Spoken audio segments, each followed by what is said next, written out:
जितेंद्र आव्हाड हे एकनाथ शिंदे यांच्या भेटीला गेलेले आहेत।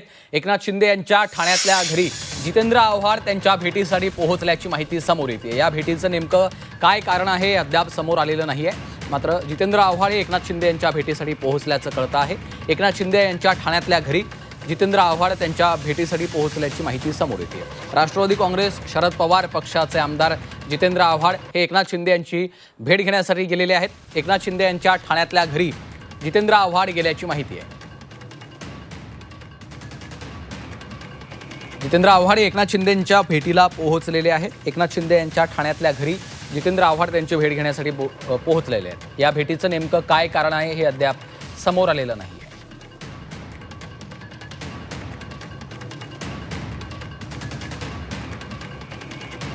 तर आपण पाहतोय राष्ट्रवादी काँग्रेस शरद पवार पक्षाचे आमदार जितेंद्र आव्हाड सध्या एकनाथ शिंदे यांची भेट घेण्यासाठी पोहोचलेले आहेत। एकनाथ शिंदे यांच्या ठाण्यातल्या घरी जितेंद्र आव्हाड गेल्याची माहिती देखील समोर येते। शुभम कोळी आमचे प्रतिनिधी सध्या आपल्या सोबत आहेत। शुभम, जितेंद्र आव्हाड एकनाथ शिंदेंच्या भेटीसाठी पोहोचलेत, काय नेमकं कारण आहे, कशासाठी भेट होतीये?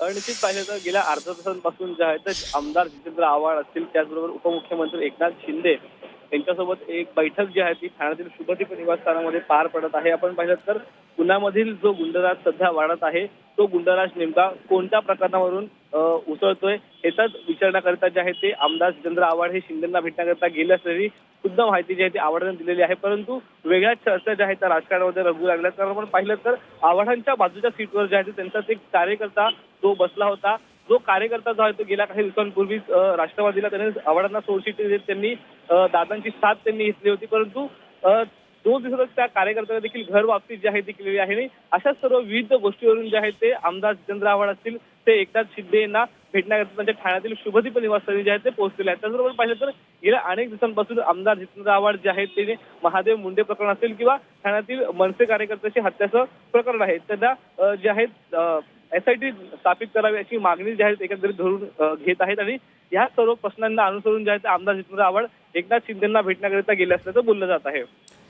शुभम, काही जितेंद्र आव्हाड यांनी माध्यमांशी काही संवाद साधलाय का? नेमकं या भेटीचं काय कारण असू शकतं? गेल्या काही दिवसांपासून ज्या घटना घडतायत त्यावर सातत्यानं जितेंद्र आव्हाडांच्या प्रतिक्रिया आपण पाहिलेल्या आहेत। या संदर्भात चर्चा करण्यासाठी ही भेट असू शकते। निश्चित पाहिलं तर बीडचं जे हत्या प्रकरण असेल, त्याचबरोबर ठाण्यातील जे मनसे कार्यकर्त्याचं हत्या प्रकरण असेल, यामध्ये आव्हाड जे आहेत ते वारंवार प्रश्न उपस्थित करत आहेत, माध्यमांचं देखील सामोरे जात आहेत। तर विधानसभेमध्ये देखील आव्हाडांनी जो आहे या प्रश्नांना अनुसरून अनेक भाषणं जी आहेत ती केलेली आहेत। आणि SITची मागणी जी आहे ती आव्हाडांनी एकंदरीत लावावी कुठेतरी अशी मागणी देखील आव्हाडांनी केलेली आहे। या सर्व प्रश्नांना अनुसरून जे आहे ते आव्हाड आज शिंदेसोबत एक बैठक देखील घेणार असल्याचं बोललं जात आहे। त्याचबरोबर ठाण्यामधील जे मनसेचा जो कार्यकर्ता आहे जमील शेख हत्या प्रकरण, त्या हत्या प्रकरणाला 5 वर्ष देखील ओलांडून गेलेले आहेत। आणि त्या पीडित कुटुंबियांनी जी आहे ती आव्हाडांची वारंवार भेट देखील घेतलेली आहे। हो, निश्चितच शुभम, त्यामुळे आपण पाहतोय आता या भेटीनंतर जितेंद्र आव्हाड माध्यमांशी बोलतात का याकडे देखील आपलं लक्ष असेल। धन्यवाद या सविस्तर माहितीसाठी।